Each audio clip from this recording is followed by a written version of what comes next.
സംഖ്യാപുസ്തകം അദ്ധ്യായം 25. ഇസ്രയേൽ ഷിത്തീമിൽ പാർക്കുമ്പോൾ ജനം മോവാബ്യ സ്ത്രീകളുമായി പരസംഗം തുടങ്ങി.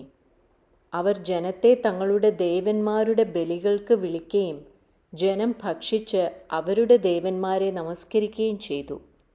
ഇസ്രയേൽ ബാൽ പെയോരിനോട് ചേർന്നു. യഹോവയുടെ കോപം ഇസ്രയേലിൻ്റെ നേരെ ജ്വലിച്ചു. യഹോവ മോശെയോട്, ജനത്തിൻ്റെ തലവന്മാരെയൊക്കെയും കൂട്ടി യഹോവയുടെ ഉഗ്രകോപം ഇസ്രയേലിനെ വിട്ടുമാറേണ്ടതിന് അവരെ യഹോവയുടെ മുമ്പാകെ പരസ്യമായി തൂക്കിക്കളക എന്ന് കൽപ്പിച്ചു.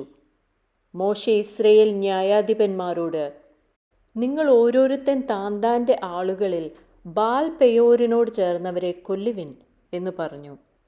എന്നാൽ മോശെയും സമാഗമന കൂടാരത്തിൻ്റെ വാതിൽക്കൽ കരഞ്ഞുകൊണ്ടിരിക്കുന്ന ഇസ്രയേൽ മക്കളുടെ സർവ്വസഭയും കാണുകെ, ഒരു ഇസ്രായേല്യൻ തൻ്റെ സഹോദരന്മാരുടെ മധ്യത്തിലേക്ക് ഒരു മിദ്യാന സ്ത്രീയെ കൊണ്ടുവന്നു.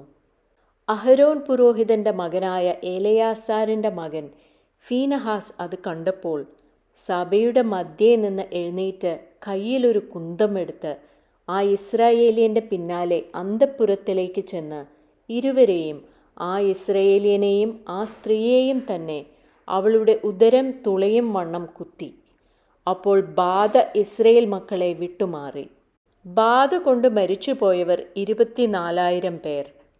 പിന്നെ യഹോവ മോശെയോട് അരുളിച്ചെയ്തത്, ഞാൻ എൻ്റെ തീഷ്ണതയിൽ ഇസ്രയേൽ മക്കളെ സംഹരിക്കാതിരിക്കേണ്ടതിന് അഹരോൻ പുരോഹിതൻ്റെ മകനായ എലെയാസാരിൻ്റെ മകൻ ഫിനഹാസ് അവരുടെ ഇടയിൽ എനിക്ക് വേണ്ടി തീഷ്ണതയുള്ളവനായി എൻ്റെ ക്രോധം ഇസ്രയേൽ മക്കളെ വിട്ടുപോകുമാറാക്കിയിരിക്കുന്നു. ആകയാൽ ഇതാ, ഞാൻ അവന് എൻ്റെ സമാധാന നിയമം കൊടുക്കുന്നു. അവൻ തൻ്റെ ദൈവത്തിനു വേണ്ടി തീഷ്ണതയുള്ളവനായി ഇസ്രയേൽ മക്കൾക്ക് വേണ്ടി പ്രായശ്ചിത്തം കഴിച്ചതുകൊണ്ട് അത് അവനും അവൻ്റെ സന്തതിക്കും നിത്യ പൗരോഹിത്യത്തിന് നിയമമാകുന്നു എന്ന് നീ പറയണം. മിദ്യാന സ്ത്രീയോടുകൂടെ കൊന്ന ഇസ്രയേലിന് സിമ്രി എന്നു പേർ.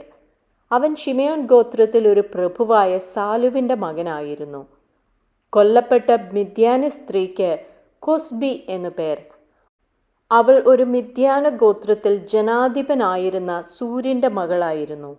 പെയോരിൻ്റെ സംഗതിയിലും പെയോർ നിമിത്തമുണ്ടായ ബാധയുടെ നാളിൽ കൊല്ലപ്പെട്ട അവരുടെ സഹോദരിയായി മിദ്യാന പ്രഭുവിൻ്റെ മകൾ കൊസ്ബിയുടെ സംഗതിയിലും മിദ്യാന്യർ നിങ്ങളെ ചതിച്ച് ഉപായങ്ങളാൽ വലച്ചിരിക്കൊണ്ട് നിങ്ങൾ അവരെ വലച്ച് സംഹരിപ്പിൻ എന്ന് യഹോവ മോശെയോട് അരുളിച്ചെയ്തു.